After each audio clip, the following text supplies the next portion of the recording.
Welcome to Uxbridge Scugog Life. I'm your host, Jackie Hermans. So this show is for you and your community, the community of Uxbridge and Scugog.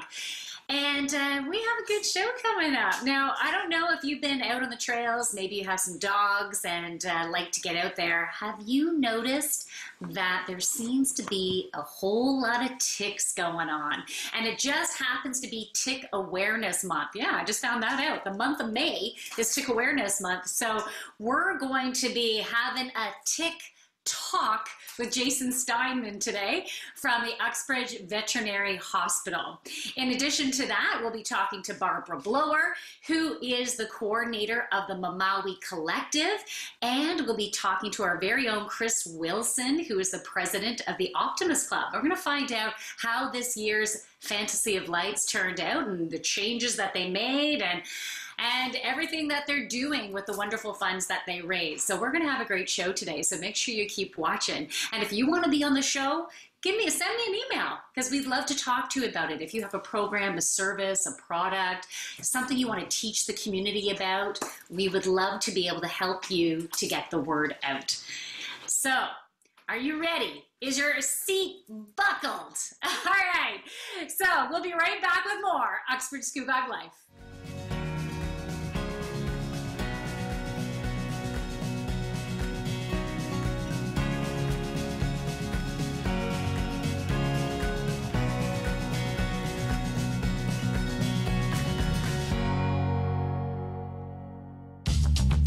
This program is brought to you by Ignite TV. Now you're in command. Visit Rogers.com for more details.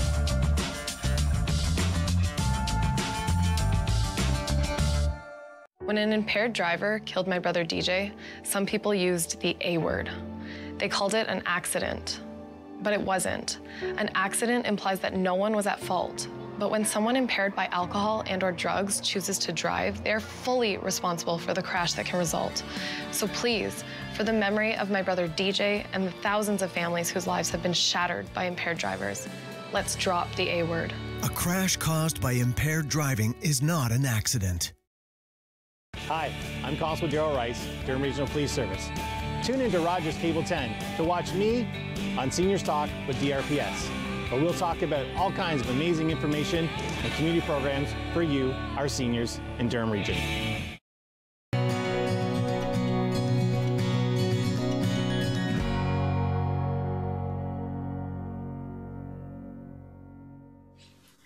Welcome back to Uxbridge Scugog Life. So 13 years ago, one of our very own residents of Uxbridge, as well as a member of the Optimist Club, came up with a fabulous idea to create a Fantasy of Lights.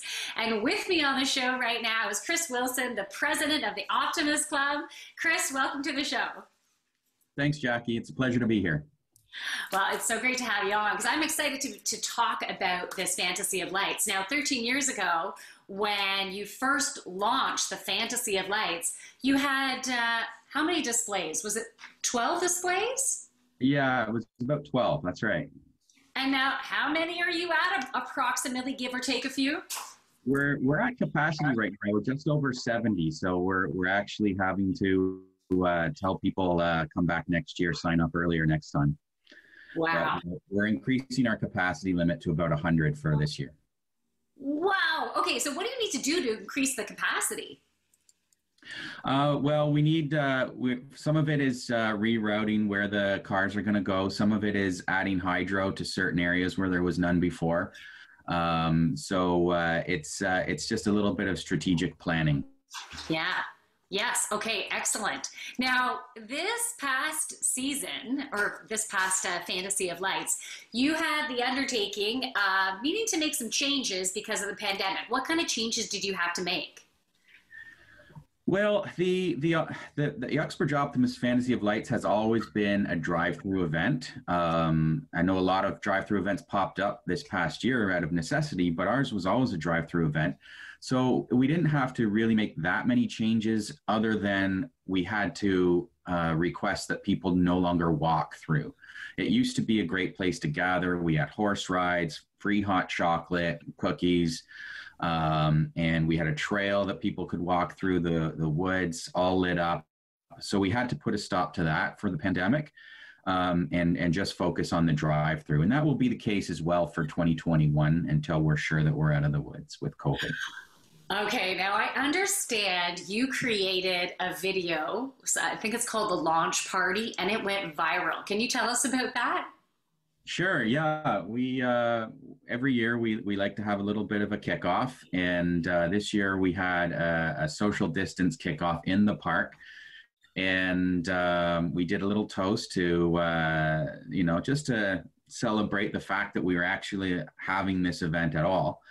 And we posted it on our Facebook page, and within a week it had over 20,000 views. So we knew that we were in for a heck of a ride for 2020. And you did. It took off. It was really something. We knew it would be a pretty good year. We had no idea how busy it would be and how many people it would attract from out of town. Well, on the Friday, Saturday, and Sundays, if I was driving past there, holy lineup central with police officers and everything. Yeah. Wow. Okay. So what an amazing event. Now I understand because of the pandemic, the length of time you could run the event was actually cut short. Did that affect the success of the event? Well, sure. I mean, we were cut down by about 10 days. They announced on Boxing Day no more drive-through events. So the Optimist Club, being stewards of our municipal and provincial governments, we complied, and so it was a shame. A lot of people were still coming. It was full every night. But that said, even though we were cut down by a week and a half, we still did have record attendance, maybe double what we'd had the year prior. So it was something else.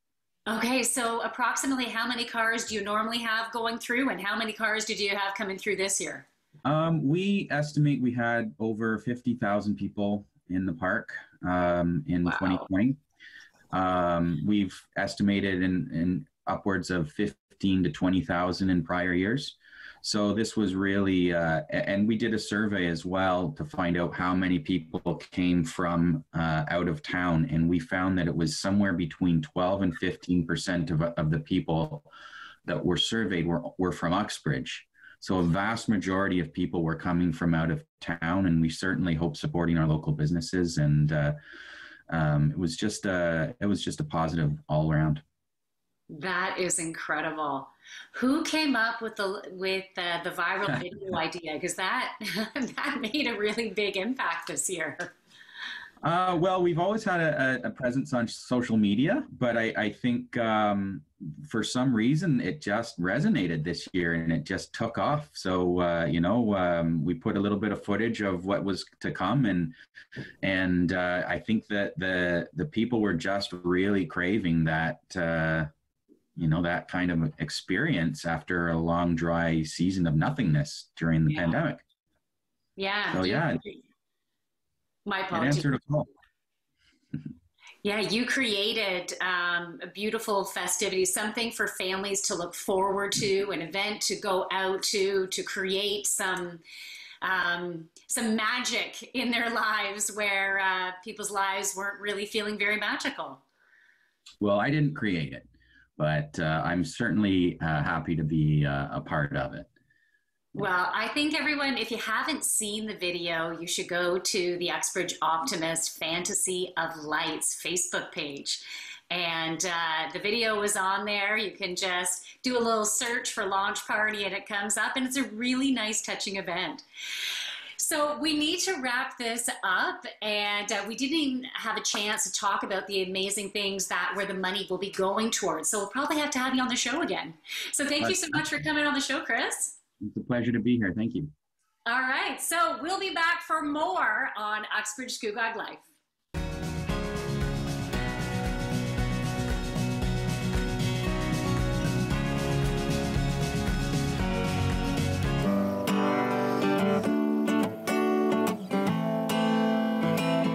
I'm a singer-songwriter from Six Nations, and I've been writing songs about my experience, and with that being said, it's helped me hold hope in my heart in following my dreams and being resilient to everyday Indigenous battles. Competition between spirit, earth, and wind, let me tell you now. This song in particular, The Shiner, is a special song that I wrote for my grandfather. He was a snow snake maker, and that is a Haudenosaunee winter sport. It's my job to educate and to share, and the music allows me to do that.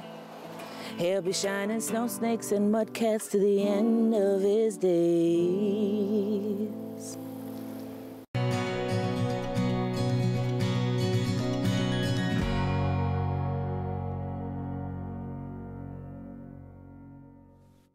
Welcome back to Uxbridge Scugog Life. Barbara Blower is the coordinator of a collective based in Uxbridge.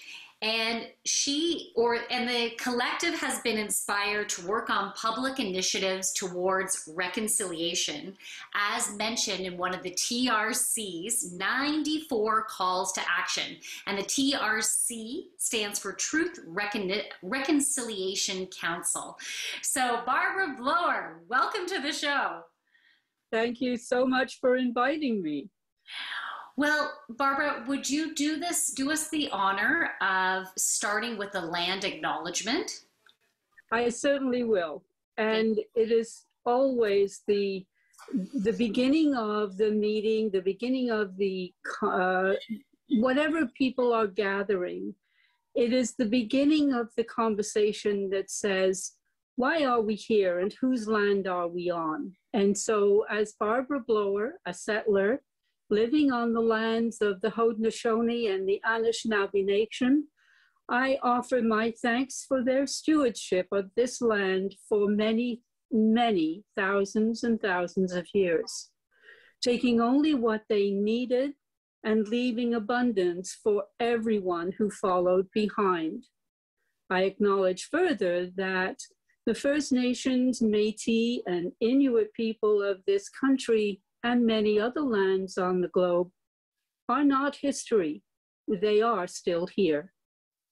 And that would be my ending for a land acknowledgement. I would then move away from the microphone and sit down and feel that I had accomplished the first purpose. Wonderful. Thank you so much, Barbara. I'd like to know what inspired the creation of the Mamawi Collective. So I went to a meeting which was not related in any way to First Nations. It was actually an arts meeting. And there was a new member. And you always look at new members and ask, what do you do? And so on. And she told me that she worked in the babies and mothers department of a local hospital. And so I hugged her because of the work she does. Later, I learned that many of her ancestors are First Nation. And it was kind of the touchstone for, oh, what does that mean?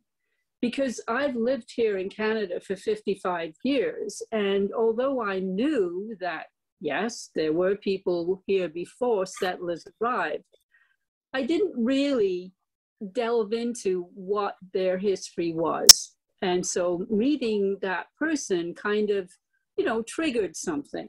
And that's where we started about 4 years ago. Wonderful. Now, I understand that you have a beautiful initiative called the Red Dress Initiative, and you have you're wearing one of the pins. I am. There it is. Dress pin. Can you tell me what this fundraiser is all about? Why was it created, and where does the money go towards? Yes, I can. The first part of the information is that there has been recognition for a good 50 years that First Nations women are more in jeopardy because they are First Nations, Métis and Inuit.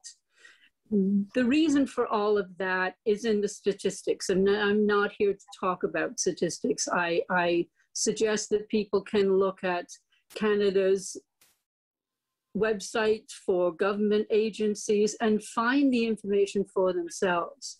But in the meantime, 20 years ago, a group of First Nations women on the prairies decided that something needed to be done to acknowledge that their women were missing and not being investigated.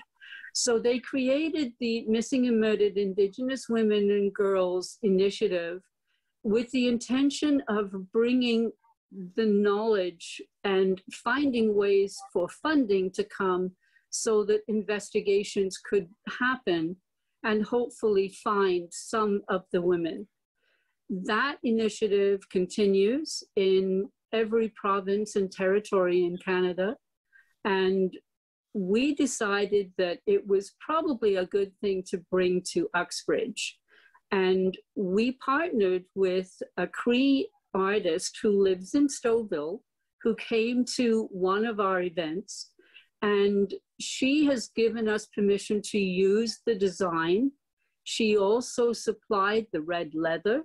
And our collective administration members cut and packaged and put everything together so that people can then go to the website, buy the pin, and feel comfortable wearing it in an acknowledgement for missing and murdered Indigenous women and girls in this country. The funds at this point have been twofold. We have already made donations to 2 organizations with the first stage of our money, and the second stage is ongoing. So I invite everyone to go to the website. You'll see the full information about the process, and you can purchase your pin. The best part is you can see the artwork that created the pin, because it's named by Diane as Sisters, We Will Not Forget Them. And Barbara, the whole story is sorry, I need to cut you off there. So we're going to lead people to your website so that they can purchase their own pin. And I want to thank you so much for joining us on the show and teaching us more about what we don't know and what we should know. So thank you so much, Barbara. We will send them to your Facebook page as well as to your website. And we'll be right back with more on Uxbridge Scugog Life.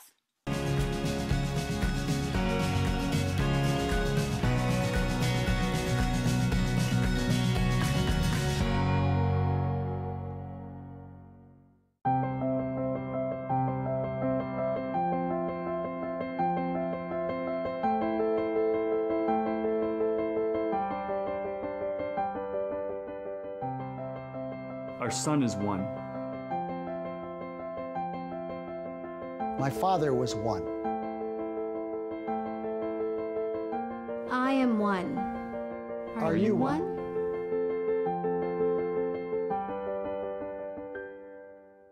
Hi, I'm Melinda with Move with Melinda. I am so excited to bring to you a 6-part fitness series called Motion is the Potion. We're going to be working on 3 key ingredients: cardiorespiratory training, strength training, and flexibility. These 3 things are going to get you fitter, stronger, and feeling happier. I'll be there. Will you?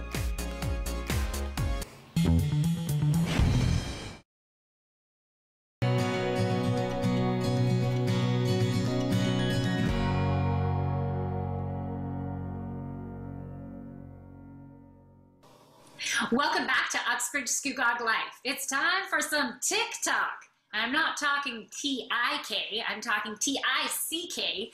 And with me on the show, I have Jason Steinman from the Uxbridge Veterinary Hospital. Jason, how are you? I'm well, thank you. Well, it's great to have you on the show, and what an important topic. The first question I have for you is, what is the forecast for the 2021 tick season? Is it going to be a bad one? We are expecting it to be a much higher population of ticks, and we're personally seeing that at our clinic, that we're just seeing a lot more ticks in the environment, and the warm weather and the warmer spring has probably led to that.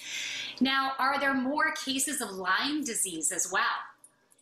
We have started at our clinic because of the prevalence of Lyme disease. The one thing I would preface is that there's a difference between being exposed to Lyme and actually having Lyme disease. So a dog, unlike people, dogs can get exposed to the bacteria that causes Lyme, and 95% of them will fight it off. It's the 5% that we're worried about that actually develop into what would be considered Lyme disease. Okay, that's really good to know. I didn't know about that. Now, what is the best way for our pets and humans to avoid ticks in the first place? The number one thing to talk about people is just is being aware that you need to wear, no open-toed shoes, long socks, tuck your socks into your pants, avoiding areas where ticks are prone to. I mean, if you're an outdoors person, this is kind of hard, but avoid those wooded, bush-like areas where ticks tend to live. For our dogs, a preventative that actually prevents the ticks. Now, the preventatives that are on the market today actually just kill the ticks. There's nothing that actually wards ticks off. So the key there is that we need to kill those ticks within 24 hours of them coming on your dog and being attached, and that significantly reduces the risk of them contracting the Lyme bacteria. And so I know my dogs are on Bravecto. So if a tick goes on to my dogs, how quickly does that tick die? Is it within 24 hours or is it quicker? It's generally quicker, and not to speak specifics about different products, but every product has studies that would reveal that what time frame that they kill that tick in. But yes, the tick needs to get on the animal. Those ticks, generally speaking, don't just jump on the dog and find a blood meal right away. They can actually be on your pet for as long as 24 hours, just moseying around before they actually find a blood meal and start to embed in there. And once they do that, then they start to ingest blood, and that's when they're going to get the product that's going to kill them. And most products will kill them within that time frame. What's the best way to find ticks on your dogs? In some of the longer haired breeds, it's kind of difficult, but there's, in most dogs, there's a very common area where the ticks tend to congregate, and it has to do with where the dogs are sticking their head. So up around in behind their ears and around the head and neck area are very common places, but ticks can literally find their way into anywhere. Fun. I know when we finish a trail walk, I brush them before we go inside, hoping that I'll take something off. Absolutely, and I think that that's still an important way to go. And if you do find a tick that's embedded, it's still important to remove it, because the quicker that we can get it off there, the less risk it has of transmitting Lyme disease. And what's the best way to remove a tick? There's multiple products on the market. That the key is to get down to the base of the tick and make sure that you remove the head parts. Again, the primary reason for that is that those bacteria are in the mouth parts of the tick. And if you don't get those mouth parts out and you leave them in, you're leaving those bacteria behind and increase the risk of getting an infection. Okay. And I've heard there's these keys that you can use. Yeah, we have there's a product called a tick twister. So it's a little thing that looks like the back end of a hammer, and you just much like removing a nail, you slide the end underneath the tick, and then you twist and lift out at the same time. Again, the key for those is getting them to the base, right to the bottom. A good set of tweezers will do the exact same thing as long as you're getting down to the base of the mouth of the tick. And once you get the tick out, what should you do with it? There's no need to do anything with the tick.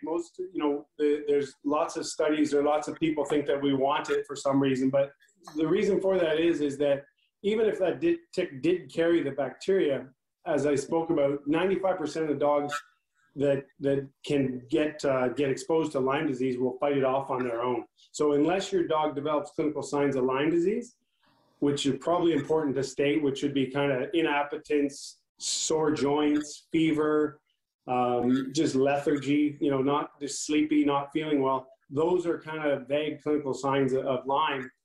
And if you do experience those things, then we would treat that dog pretty much immediately after testing. So. Okay, so when you take that tick off, you might as well just get it down the toilet or throw it back outside. That's it. All right, Jason, thank you so much. It was so great to have you on the show. So keep your dog safe. Make sure you treat them for fleas and tick this season. And we'll be right back for more on Uxbridge Scugog Life.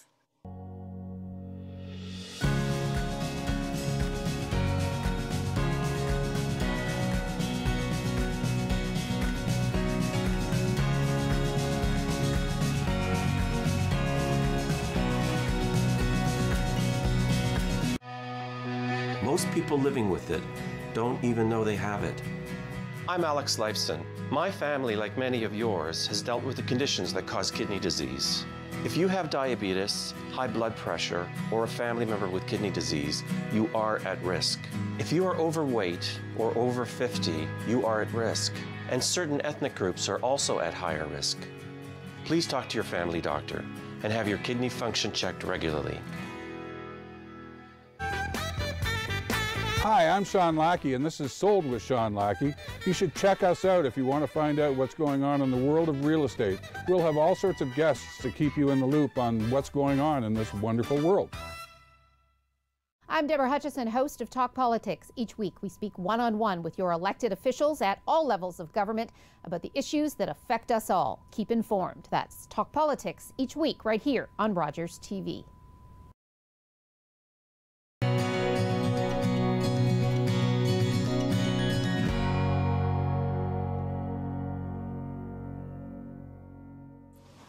Welcome back to Uxbridge Scugog Life. So I'm so glad that I was able to have Jason on the show talking about those ticks, because I have been noticing more ticks definitely coming up on my dogs, on neighbors' dogs, things like that. So get yourself and your pets protected. And if you want to visit the Uxbridge Veterinary Hospital website, it's uvh.ca. So that's uvh.ca. It was wonderful having Barbara Blower on the show too. If you want to find out more about the Mamawi Collective, you can visit the MamawiCollective.ca. Chris Wilson from the Uxbridge Optimist Club, congratulations. The success that the Optimist Club had this year with this season, the Fantasy of Lights. What a fabulous display that they created. And they brought in a lot of money to then put back into the community, which is so great. You can check out their Facebook page and the Uxbridge Optimist Fantasy of Lights, or you can go to their website, uxbridgeoptimist.ca. So thank you so much. Have a wonderful rest of your day. We'll see you next week. That's a wrap. Uxbridge Scugog Life.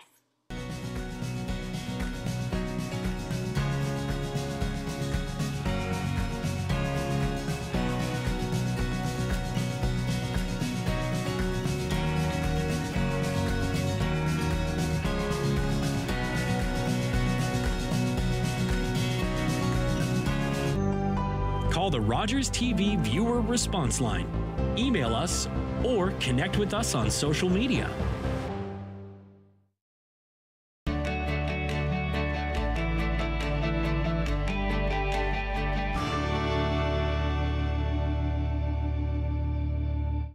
Monsieur de Champlain, when I finish paddling through this wilderness and reach China, I shall greet them wearing this.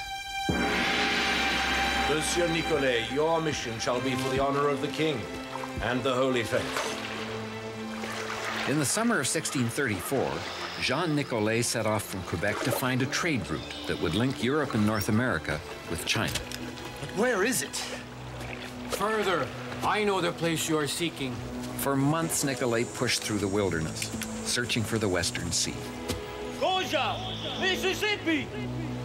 What did he say? He says, Mississippi.